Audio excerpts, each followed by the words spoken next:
نحمده ونصلي على رسوله الكريم اما بعد صحیح البخاری کتاب الوضو باب نمبر 33 باب الماء الذي يغسل به شعر الانسان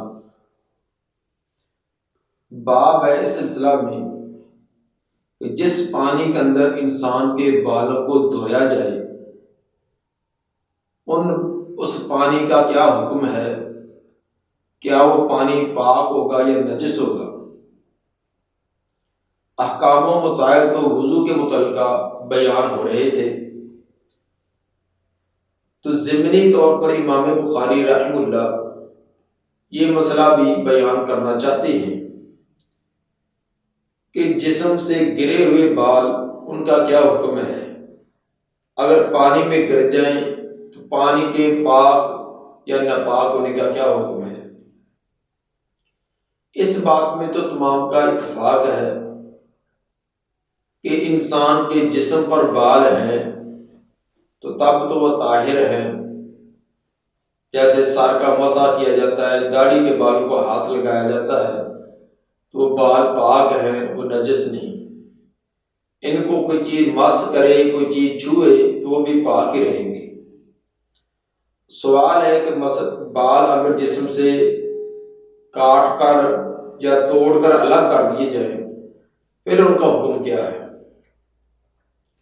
اس کے اندر بعض کا نظریہ یہ تھا، جس طرح کہ امام شافعی رحمہ اللہ کا بھی یہ نظریہ رہا ہے کہ جسم سے بال جب الگ ہو جائے تو پھر ان کے بالوں کی طہارت والا حکم نہیں۔ جب بال طاہر نہیں ہیں تو جس پانی میں گریں گے وہ بھی طاہر نہیں رہے گا۔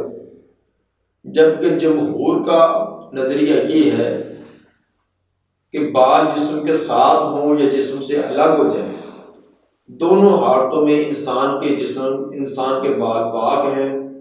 اگر پانی وغیرہ میں گریں گے تو پانی بھی پاک رہے گا اور اسی پانی سے وضو اور غسل کیا جا سکتا ہے۔ امام بخاری رحمہ اللہ کا نظریہ بھی جمہور علماء والا ہے کہ انسانی بال جسم کے ساتھ ہوں یا جسم سے الگ، دونوں صورتوں میں یہ طہارت والے ہوتے ہیں۔ اگر پانی میں گریں تو پانی بھی پاک رہے گا۔ اس سلسلہ میں امام عطا بن رباح کا قول بیان فرماتے ہیں کہ وہ فرمایا کرتے تھے کہ لا یرا بہ باسا ان یتخذ من الخیوط والحبال، کہ اس میں کوئی حرج نہیں کہ ان بالوں سے خیوط، کوئی اس سے داغے اور اس سے حبال رسیاں بنا لی جائیں، کوئی داغے یا رسیاں ان کو بٹ دے کر بنا کر استعمال میں لایا جائے، اس میں کوئی حرج نہیں ہے۔ یہ ان کا قول عطا بن ابی رباح کا محمد بن اسحاق فاقہی نے اخبار مکہ جلد 4 صفحہ 255 پر صحیح سند کے ساتھ درج کیا ہے۔ اور عطا بن ابی رباح رحمہ اللہ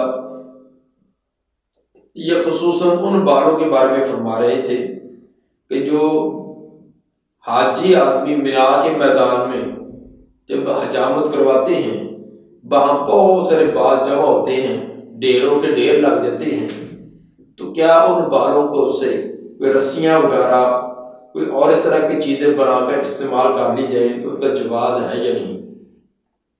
اس سلسلے میں انہوں نے یہ فرمایا تھا کہ اگر ان کو استعمال میں لایا جائے تو اس میں کوئی حرج نہیں ہے۔ امام بخاری رحمہ اللہ سے یہ استدلال فرماتے ہیں کہ جب انسانی بالوں سے رسیاں وغیرہ بنائی جا سکتی ہیں، ان کو استعمال میں لایا جا سکتا ہے، تو یہ دلیل ہے کہ وہ طاہر ہے، وہ پاک ہے۔ دوسرا مسئلہ اسی بات کے اندر امام صاحب ثابت کرنا چاہتے ہیں یا بیان کرنا چاہتے ہیں، وہ یہ ہے وَسُورِ الْكِلَابِ وَمُمَرِّحَ فِي الْمَسْجِدِ، کتے کا چھوڑا ہوا، کتے کا جھوٹا، وَمُمَرِّحَ فِي الْمَسْجِدِ، اور اس کا مسجد میں سے گزرنا۔ وَسُورِ الْكِلَاب کا عطف یہ باب الماء پر ہے کہ باب ہے اس پانی کے بارے میں جس میں انسان کے بال دھوئے گئے ہوں، اور باب ہے کتے کے چھوڑے ہوئے جوٹھے میں، اور تیسرا باب ہے وہ ممر فی المسجد، کتے کا مسجد میں سے گزرنا۔ گویا کہ اس ایک باب کے اندر امام بخاری رحمہ اللہ 3 مسئلے بیان کرنا چاہتے ہیں۔ دوسرا مسئلہ وصور الکلاب تھا۔ اس سلسلے میں امام زہری رحمہ اللہ کا قول بیان کرتے ہیں کہ اذا ولغ الکلب فی اناء، جب کتا کسی ایک کے برتن میں منہ ڈال جائے، لیس لہ وضوء غیرہ، اور اس کے پاس اس پانی کے علاوہ کوئی اور پانی نہ ہو، یتوضأ بہ، تو وہ اسی پانی کے ساتھ وضو کر لے۔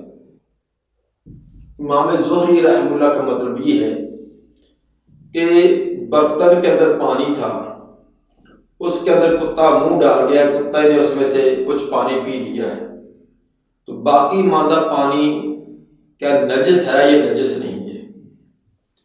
امام زہری رحمہ اللہ کا مطلب یہ تھا کہ اگر کوئی اور پانی نہیں ملتا، صرف وہی پانی ہے جس کے اندر کتے نے منہ ڈالا ہوا ہے، اور وضو کے لیے کوئی اور پانی نہیں، اب 2 صورتیں تھی کہ وہ تیمم کرے یا کتے کے منہ ڈالا ہوا جو پانی ہے اسی سے وضو کرے۔ امام زہری رحمہ اللہ کا نظریہ یہ تھا کہ تیمم نہ کرے بلکہ اس پانی سے وضو کر لے، اس لیے کہ تیمم کی اجازت اس وقت ہے جب پانی نہ ملے۔ قرآن نے یہ بیان فرمایا فَلَمْ تَجِدُوا مَاءً فَتَيَمَّمُوا، تمہیں ماء نہ ملے، پانی نہ ملے تو پھر تم تیمم کرو۔ تو وہ پانی تو ہے، اگرچہ کتے نے اس میں منہ ڈالا ہوا ہے، تو تیمم کی نوبت تب آئے گی جب پانی کسی طرح کا پانی نہیں ملتا۔ تو یہ ایسی مجبوری کی صورت کے اندر بھی امام زہری اس کا جواز بیان کرتے ہیں۔ امام زہری رحمہ اللہ کی طرف یہ نسبت کرنا کہ وہ کتے کے جھوٹے پانی کو وہ نجس قرار نہیں دیتے تھے، یہ بات درست نہیں ہے۔ انہوں نے ایک مجبوری کی صورت میں بیان کی ہے، الفاظ پر غور کریں۔ اذا ولغ الکلب فی اناء، جب کتا کسی برتن میں منہ ڈال جائے، لیس لہ وضوء غیرہ، اور اس آدمی کے پاس کوئی دوسرا وضو کا پانی نہ ہو، یتوضأ بہ، پھر اس سے وضو کرے، تو صاف ظاہر ہے کہ اگر دوسرا پانی ہے تو پھر امام زہری رحمہ اللہ اس بات کے قائل نہ تھے، کیونکہ اس کے اندر کتے کے منہ ڈالنے کی وجہ سے وہ نجس ہے۔ امام زہری کا یہ قول ولید بن مسلم نے اپنی تصنیف کے اندر اس کا تذکرہ کیا ہے۔ وقال سفیان ثوری رحمہ اللہ فرماتے ہیں ھذا الفقہ بعینہ، یہ فقہ ہے، یہ استدلال اسی طرح ہی ہے جو امام زہری نے فرمایا، باقی ان کا استدلال درست ہے۔ یقول اللہ تعالی، کیونکہ اللہ تعالیٰ فرماتے ہیں فَلَمْ تَجِدُوا مَاءً فَتَيَمَّمُوا، کہ جب تمہیں پانی نہ ملے پھر تم تیمم کرو۔ سورۃ النساء کی یہ آیت 42 ہے۔ گویا کہ سفیان ثوری رحمہ اللہ نے بھی امام زہری کے قول کی تائید کی ہے کہ استنباط اور استدلال یہ اسی وقت ہے کہ کیونکہ قرآن نے فرمایا کہ جب ماء نہیں ملتا، اس کے اندر یہ قید نہیں لگائی کہ وہ ماء کیسا ہو، جس پر ماء کا اطلاق ہو سکتا ہے، پانی کا اطلاق ہو سکتا ہے، جب تک وہ موجود ہے اس وقت تک تیمم کرنے کی اجازت نہیں ہے۔ وَهَذَا مَاءٌ، امام سفیان ثوری فرماتے ہیں کہ یہ ماء ہے، یعنی جس کے اندر اگرچہ کتے نے پانی منہ ڈالا بھی ہو، وَفِي النَّفْسِ مِنْهُ شَيْءٌ، لیکن ایسے پانی سے جس کے اندر کتے نے منہ ڈالا ہے، وضو کرنے سے نفس کے اندر کوئی تردد اور اضطراب رہتا ہے، اس لیے سفیان ثوری یہ فرماتے ہیں کہ یہ توضأ بہ، وہ ایسے پانی سے وضو بھی کرے، ویتیمم، اور تیمم بھی کرے۔ یہ سفیان ثوری رحمہ اللہ کا ایک منفرد نظریہ ہے۔ وہ کہتے ہیں کہ ایسا پانی جس کے اندر کتے نے منہ ڈالا تھا اسے وضو تو کرے، لیکن ذہن کے اندر ایک تردد ہے، اضطراب اور شک ہے، اس شک کو دور کرنے کے لیے بعد میں تیمم بھی کر لے کہ وضو بھی اور تیمم بھی دونوں کر لے۔ یہ سفیان ثوری رحمہ اللہ کا یہ قول علامہ ابن عبد البر نے التمہید جلد 18 صفحہ 274 پر درج کیا ہے۔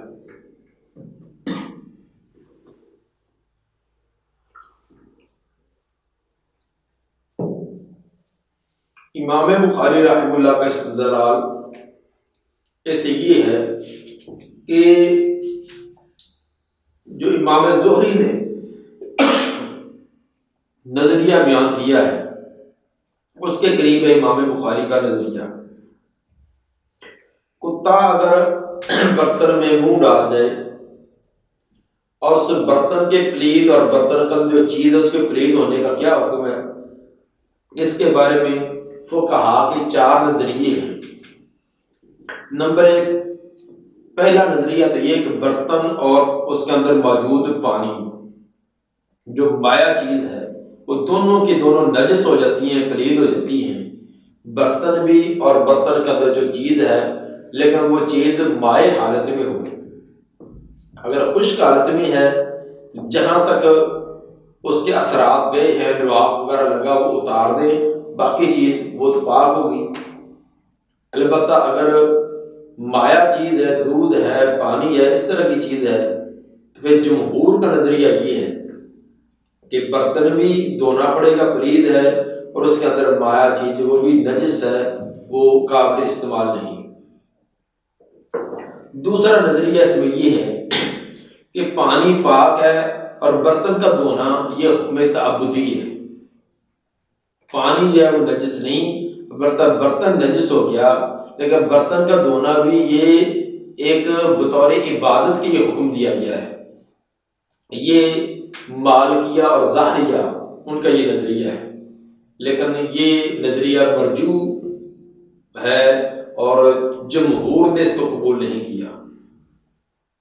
تیسرا نظریہ جو امام زہری کا امام بخاری رحمہ اللہ نے بیان کیا کہ بوقت اشد ضرورت ایسا جو برتن جس کے اندر پانی وغیرہ ہے، کتے نے منہ ڈالا ہے، تو بوقت ضرورت، اشد ضرورت کے وقت اس کو استعمال کیا جا سکتا ہے۔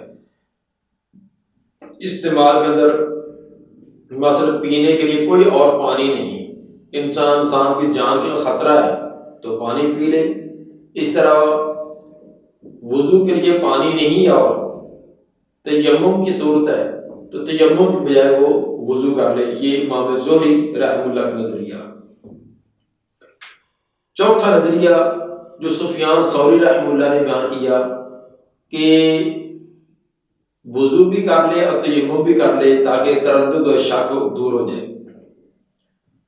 اس کے اندر یہ بات مد نظر ہے کہ امام زہری رحمہ اللہ مطلق کتے کا جو چھوڑا ہوا ہے اس کے پاک ہونے کے قائل نہیں ہے، جس طرح کہ بعض لوگوں نے یہ امام زہری کی طرف بات منسوب کر کے ان پر طرح طرح کی پھر باتیں کرنے بھی شروع کر دی، بلکہ وہ مجبوری کی صورت میں اس کے جواز کے قائل تھے۔ یہ ایسے ہی ہے کہ جیسے ایک آدمی کے پاس نجس کپڑا ہے، پلید کپڑا ہے، اور وہی ایک کپڑا ہے۔ اب 2 صورتیں کہ یا تو کپڑا اتار کر رکھ کر ننگا ہی نماز پڑھے، دوسرا ہے کہ پلید کپڑے پہن کر نماز پڑھے۔ اب دونوں صورتوں کے اندر تمام یہی کہیں گے کہ پلید اور نجس کپڑے پہن کر نماز پڑھ لے، کہ اس کے پاس ایک ہی چادر ہے وہ بھی پلید ہے، تو یا تو اس کو اتار کر سائڈ پر رکھے پھر برہنہ ہو کر نماز پڑھے، یا پھر اس کو لپیٹ کر پڑھے نجس حالت میں۔ تو تمام کا یہ نظریہ ہے کہ ایسی مجبوری کی شکل کے اندر ہے وہ نجس کپڑا پہن کر نماز پڑھے، اس کی نماز درست ہے۔ اب کوئی اس بات کا قائل نہیں ہے کہ اس طرح کا کپڑا پہن لینے سے کپڑا پاک ہو گیا ہے، کپڑا نجس ہی ہے لیکن ایک مجبوری کی صورت میں ہے۔ تو یہی امام زہری رحمہ اللہ کا نظریہ ہے کہ پانی اور نہیں ملتا، صرف وہی پانی ہے جس کے اندر کتے نے منہ ڈالا ہوا ہے، تو اس کو ایسے مجبوری کی شکل میں استعمال کر لیا جائے۔ امام بخاری رحمہ اللہ کا جو نظریہ کتے کے چھوڑے ہوئے میں ہے وہ نجس والا ہی ہے۔ بعض کا یہ امام بخاری رحمہ اللہ کی نسبت کرنا کہ وہ کتے کے جوٹھے کو نجس نہیں کہتے، یہ غلط اور باطل ہے۔ امام بخاری رحمہ اللہ اس کے نجس کے قائل ہیں، جو جمہور کا نظریہ وہی امام بخاری کا ہے، کیونکہ ایسے پانی کے ساتھ مجبوری کی صورت میں انہوں نے اجازت دی ہے، وہ بھی اس بات سے جو امام زہری کا قول بیان کیا ہے، اس سے استدلال ہوتا ہے کہ امام بخاری کا نظریہ بھی یہی ہوگا، اور وہ بھی ایک مجبوری کی صورت میں اجازت ہے۔ اگر دوسرا پانی موجود ہو تو پھر اس کی نہ امام بخاری اس کے قائل ہیں نہ امام زہری اس کے قائل ہیں۔ حدیث نمبر 170، قال حدثنا مالک بن اسماعیل قال حدثنا اسرائیل عن عاصم عن ابن سیرین قال قلت لعبیدہ۔ عاصم سے مراد عاصم بن سلیمان ہیں، ابن سیرین محمد بن سیرین ہیں۔ قال قلت لعبیدہ، عبیدہ سے مراد عبیدہ بن عمر سلمانی ہیں جو کہ کبار تابعین میں سے ہیں۔ وہ فرماتے ہیں اندنا من شعر نبی صلی اللہ علیہ وسلم، ہمارے پاس نبی صلی اللہ علیہ وسلم کا بال مبارک تھا۔ اصبنا من قبل انس، جو ہم نے حاصل کیا تھا حضرت انس رضی اللہ تعالیٰ عنہ سے، اور من قبل اہل انس، یا حضرت انس رضی اللہ تعالیٰ عنہ کے گھر والوں کی طرف سے۔ ہمارے پاس نبی صلی اللہ علیہ وسلم کا بال تھا جو ہمیں حضرت انس رضی اللہ تعالیٰ عنہ سے یا ان کے گھر والوں کی طرف سے ہمیں ملا تھا۔ جب یہ محمد بن سیرین نے عبیدہ کو یہ بات بیان کی، فقالت، وہ آگے سے فرمانے لگی، لَأَن تَكُونَ عِندِي شَعْرَةٌ مِّنْهُ، اگر میرے پاس آپ کا ایک بال بھی ان بالوں میں سے ہوتا، احب الی من الدنیا وما فیہا، وہ زیادہ محبوب تھا مجھے دنیا اور دنیا کے اندر جو کچھ بھی ہے۔ تمہارے پاس تو وہ کچھ چند بال، تم ان کا تذکرہ کرتے ہو تو تم کتنے خوش نصیب اور کتنے بخت والے ہو۔ کاش کہ میرے پاس نبی کے بالوں میں سے ایک بال بھی ہوتا تو دنیا و ما فیہا سے میرے نزدیک وہ زیادہ بہتر اور محبوب تھا۔ اس سے امام بخاری رحمہ اللہ کا استدلال یہ ہے کہ جسم سے الگ ہونے والے بال، اس سے تبرک حاصل کیا گیا ہے۔ تو نبی صلی اللہ علیہ وآلہ وسلم کا وہ بال جس کو بڑے تبرک کے طور پر بڑے احترام کے ساتھ رکھا، اور حضرت عبیدہ بن سلیمان نے، عبیدہ بن عمر سلمانی نے یہ اپنی محبت کا اظہار کیا کہ میرے پاس اگر ایک بال بھی ہوتا تو دنیا مافیا سے بہتر ہوتا، تو لازمی یہ دلیل ہے کہ یہ بال پاک ہے، جسم سے الگ ہونے کے باوجود یہ پاک رہتا ہے۔ باقی رہا یہ اعتراض، یہ جو نبی کے بال کے بارے میں ہے کہ نبی کے بال تو پاک تھے تو دوسرے انسانوں کے بالوں کا کیا حکم ہے؟ اس کے اندر کوئی فرق الگ کہیں بیان نہیں کیا۔ یا تو یہ کہ نص سے آتا کہ نبی کے جسم کے بال جو ہے وہ گرنے کے بعد، اتارے جانے کے بعد بھی آپ کے پاک اور باقیوں کے پاک نہیں ہے۔ جب یہ فرق نہیں ہے تو جیسے نبی کے بال جو پاک تھے، اسی طرح باقی انسانوں کے بال بھی پاک سمجھے جائیں گے۔ اس کے اندر دو چیزیں ہیں، ایک ہے بال کا پاک ہونا، ایک ہے اس کا تبرک حاصل کرنا۔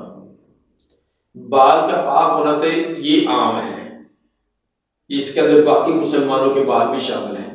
باقی تبرک حاصل کرنا یہ نبی کا خاصہ ہے، کہ نبی کے بالوں کا، نبی کے کپڑوں کا، نبی کے استعمال ہونے والے برتنوں کا، باقی یہ تمام چیزیں جن کا بھی نبی کے ساتھ تعلق ہے ان کا تبرک یہ نبی کا خاصہ ہے۔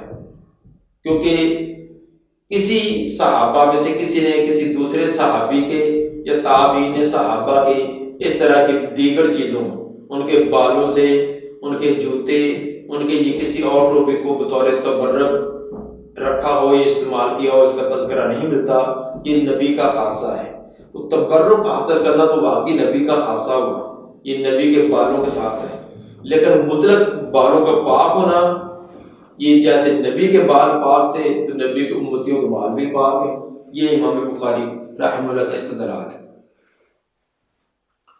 مزید اس کی وضاحت صحیح بخاری کتاب اللباس حدیث پر 5896 کی حدیث میں بھی ہو جاتی ہے کہ عبداللہ بن موہب فرماتی ہیں کہ مجھے گھر والوں نے ایک پیالی میں پانی دے کر بھیجا حضرت ام سلمہ رضی اللہ تعالی عنہ کے پاس. مجھے پیالے کے اندر تھوڑا سا پانی دے کر ام المومنین حضرت ام سلمہ رضی اللہ تعالی عنہ کے پاس بھیجا کہ اس کے اندر نبی صلی اللہ علیہ وسلم کے بال جو ہیں ان کو اس کے اندر نہ تھوڑا سا چکر لگوا کر لے گئے، پانی لے گئے. جب میں ان کے پاس گیا تو انہوں نے ایک خوبصورت ڈبیا جو چاندی کی غالباً ڈبیا سی وہ نکالی. اس کے اندر بال تھے، ان بالوں کو نکال کر اس میرے جو چھوٹا برتن تھا اس کے اندر گھما دیا. گھمانے کے بعد وہ بال باقی اسی طرح ڈبیا میں رکھ دیے تو وہ پانی لے کر آ گیا. اور وہ فرماتی ہیں کہ ہم ایسا پانی وہ نظر بد یا بخار والوں کو پلاتے تو وہ ٹھیک ہو جاتا، ان کو پلایا کرتے تھے. اب اس سے بھی اس حدیث سے اور وضاحت ہوگی کہ بال جو پانی کے اندر گھمائے جاتے ہیں اس پانی کو پھر استعمال کیا جاتا. تو ثابت ہوا کہ انسانوں کے بال جسم سے الگ بھی ہو جائیں تو نہ بال نجس ہیں اور نہ وہ پانی کے اندر گریں گے تو پانی نجس ہوگا. باقی یہ اعتراض جو پہلے جس کا ذکر کر دیا کہ نبی کیا یہ نبی کا خاصہ تھا، خاصہ ہونے کے لیے الگ دلیل ہونی چاہیے. جب آپ نے وضاحت نہیں کی تو اس طرح آپ کے امتیوں کے بال، مسلمان کا بال جو ہے وہ بھی اسی حکم میں آئے گا. باقی غیر مسلموں کے بال ان کے اندر بھی ایک بحث ہے جو اب موقع نہیں ہے. بہرحال جو بال جو ہے وہ مسح کرتے وقت یہ بھی بات عام ہے کہ جب آپ سر کا مسح کرتے ہیں تو اس وقت بال کو گرتا ہی ہے، آگے پانی کا بھی گر سکتا. تو کبھی آپ نے یہ نہیں فرمایا کہ بالوں سے پانی کو بچاؤ. جیسے باقی چیزیں نجس چیزوں سے بچنے کا حکم دیا، مثلا پیشاب کے چھینٹوں سے بچنے کا حکم دیا، باقی نجس چیزوں سے بچنے کا حکم دیا. تو آپ نے یہ نہیں کہا کہ مسح کر کے تو اپنے ہاتھوں کو چیک کر لو کہ بال پانی میں نہ گر جائیں.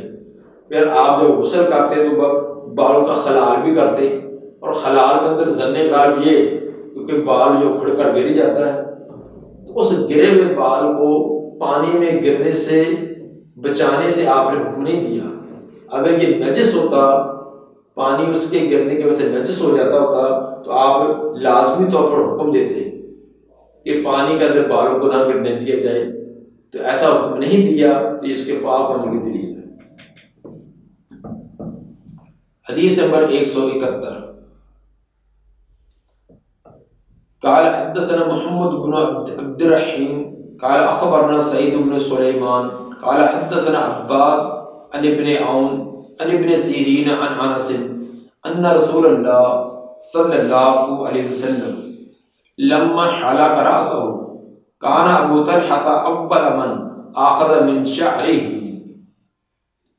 حضرت انس رضی اللہ تعالیٰ عنہ فرماتے ہیں کہ رسول اللہ صلی اللہ علیہ وسلم نے لما حلق رأسه جب اپنا سر کو حلق کروایا، سر منڈوایا، کان ابو طلحہ تو ابو طلحہ رضی اللہ تعالیٰ عنہ اول من اخذ من شعره سب سے پہلے وہ تھے جنہوں نے آپ کے بال مبارک لیے.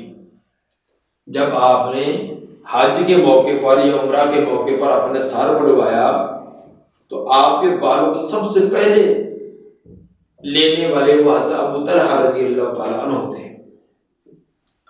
اس سے امام بخاری رحمہ اللہ کا استدلال یہ ہے کہ آپ کے بال جو جسم سے الگ ہو گئے ہیں ان کو ابو طلحہ رضی اللہ تعالیٰ عنہ لینے کے لیے لپکے. صرف ابو طلحہ رضی اللہ تعالیٰ عنہ اکیلے نہیں، اس حدیث میں تو ان کا تذکرہ ہے، باقی صحابہ کی بھی یہی کیفیت تھی.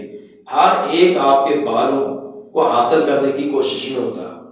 تو گویا کہ وہ بال پاک ہیں، طیب ہیں، اسی لیے تو صحابہ کرام دوڑ کر ان کو حاصل کر رہے ہیں اور نبی نے روکا نہیں، منع نہیں کیا. تو یہ ثابت ہوا کہ جسم سے، انسان کے جسم سے بال الگ ہونے کے بعد بھی وہ پاک رہتے ہیں. اگر وہی بال کسی پانی میں، کسی مشروب میں گر جائیں گے تو وہ نجس نہیں ہوگا. جس طرح کہ کبھی سالن وغیرہ کے اندر بھی بال نکل آتا ہے، خصوصاً عورتیں جو کھانا پکاتی ہیں تو اس کے اندر روٹی کے اندر بھی اور کبھی سالن کے اندر بھی کبھی اتفاق ہو جاتا ہے، تو یہ تو نہیں کو تمام کا تمام سالن اب گرا دیا جائے کہ وہ نجس ہو گیا ہے، کوئی بھی نہیں گراتا، زیادہ زیادہ بال کو نکال دیا جاتا ہے۔ تو اس لیے ان چیزوں سے چیز نجس نہیں ہوتی، پلید نہیں ہوتی۔ باقی رہا جن کو احادیث کے ساتھ نبی کی احادیثیں پسند نہیں ہیں، وہ ہیلے بہانے احادیث رسول کا رد اور انکار کرنے پر تلے ہوئے ہیں، جو منکرین حدیث کے نام سے مشہور و معروف ہیں، وہ کوئی نہ کوئی ایسا موقع ہاتھ سے نہیں جانے دیتے کہ کسی نہ کسی طرح لوگوں کو احادیثوں کے خلاف بھڑکایا جائے اور یہ تاثر دیا جائے کہ یہ تو سال ہر سال بعد ترتیب دی گئی ہے، ان کا کوئی ثبوت نہیں ہے۔ تو یہاں بھی تدبر قرآن والے نے جلد 1 صفحہ 274 پر انہوں نے اپنے جذبات اس طرح ظاہر کر دیے، کہنے لگے کہ یہ تو ابو طلحہ ایک جذباتی اور جوشیلے آدمی تھے، تو اس اپنے جذبات کے تحت اس نے جلدی سے آپ کے بال حاصل کر لیے۔ کیا تاثر دینا چاہتے ہیں؟ یہ کوئی بالوں کا حاصل کرنا اور یہ رکھنا، یہ کوئی اتنا نہیں ہے کہ کوئی جس کے ساتھ بھی عقیدت اور محبت ظاہر ہو، ایک جوشیلا پن ہے۔ حالانکہ صرف ایک ابو طلحہ رضی اللہ تعالیٰ عنہ کیا، تمام صحابہ وہ تو آپ کے پانی کا قطرہ زمین پر، آپ کا لعاب مبارک وہ زمین پر نہ گرنے دیتے تھے۔ پیچھے ابھی میں نے صحیح بخاری کے حوالے سے حضرت عبداللہ بن محب کا بیان فرمایا کہ وہ اسپیشل ام سلمہ رضی اللہ تعالیٰ عنہ کے بعد تھوڑے سے بال تھے، تو کوئی آدمی بیمار ہو جاتا، کوئی مسئلہ ہو جاتا تو پانی اسپیشل لے کر ان سے منت سماجت کرتے کو تھوڑا سا بالوں کے اس کے اندر گھما ہی دیں۔ یہ نبی کے بال مبارک کے ساتھ عقیدت اور محبت ایک ہر مسلمان کو ہے۔ آج بالفرض آپ کا حقیقی بال، اصلی بال دنیا کے کسی کونے میں ہے، اگر اس کی کروڑوں اور اربوں کی قیمت لگائے تو ہر مسلمان کی یہ تمنا ہوگی، خواہ وہ کیسا بھی ہے، عملی طور پر کیسا بھی ہے، نماز اور روزے کے اندر کمزوری ہو بھی، لیکن اس کی یہ دلی تمنا اور حسرت ہوگی میری زمینیں فروخت ہو جائیں، میرے مکانات فروخت ہو جائیں، میرا سب کچھ ختم ہو جائے، وہ بال مجھے مل جائے۔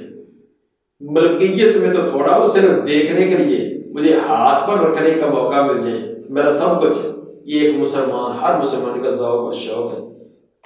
اور لیکن وہ حضرت فرماتے ہیں کہ یہ جوشیلے پانی کی وجہ سے تھا۔ تو نبی صلی اللہ علیہ وآلہ وسلم کی ایک چیز ان کے ساتھ ایک مسلمان کی عقیدت اور محبت اور اس کا یہ ایک ایمانی قوت ہے اور ایمانی جذبہ ہے کہ اس کے ساتھ میرا کسی نہ کسی طرح ربط ہی بن جائے۔ بہرحال نبی صلی اللہ علیہ وآلہ وسلم کے بال مبارک کا اس کے اندر تذکرہ کیا گیا کہ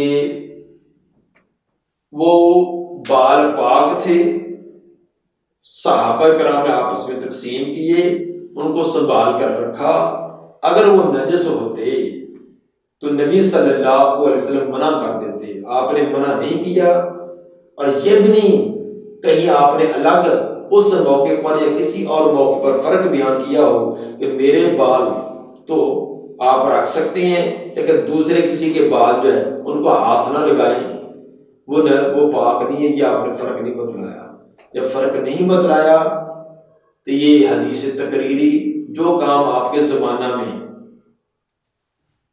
جو بھی کیا گیا اور آپ نے اسے منع نہیں کیا، صحابہ کرام نے وہ کام کیا ہے، منع نہیں کیا، اس کا جواز ہے۔ تو چونکہ اس کی ممانعت نازل نہیں ہوئی، صحابہ کرام کے وہ بال جو منڈواتے تھے یقیناً ان کے کپڑوں پر بھی گرتے تھے۔ اب ہم حجامت کراتے ہیں، کتنے اختیار والے پہلو اختیار کرتے ہیں، پہلے کپڑا بھی لپیٹ، اس کے اوپر ایک کاغذ بھی لپیٹ، اور بھی بڑی اختیار، پھر بھی کپڑوں اور جسم پر پہنائے جاتے ہیں۔ تو کیا وہ جو کٹا ہوا بال کپڑے میں لگا رہے تو کپڑا نجس ہو جائے گا اور نماز نہیں ہوگی؟ کوئی بھی اس کا قائل نہیں ہے۔